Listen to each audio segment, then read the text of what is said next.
আমরা সকল মতবাদকে ভুলে গিয়ে একটি দলের সাথে আমরা ঐক্য করেছিলাম, কিন্তু আমরা কি দেখলাম?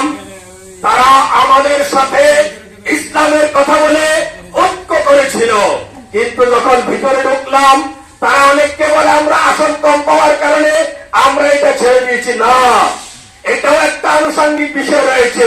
কিন্তু আমরা দেখতে পেলাম তারা আমেরিকায় অ্যাসেম্বলিতে গিয়ে তারা সেখানে বলেছে যে তাদেরকে আমেরিকা অ্যাসেম্বলি বলেছে আপনারা চরমপন্থা যারা রয়েছে তাদেরকে সরাতে হবে। ডক্টর আব্দুল্লাহ মোহাম্মদ তাহের তিনি সেখানে বলে আসছেন আমরা নাকি চরমপন্থা। আমরা কি চরমপন্থা? এদেশে যদি কোন আদর্শ সংগঠন থাকে সেটা ইসলামী আন্দোলন বাংলাদেশ। কোন সংগঠন যদি থাকে তা ইসলামী আন্দোলন বাংলাদেশ।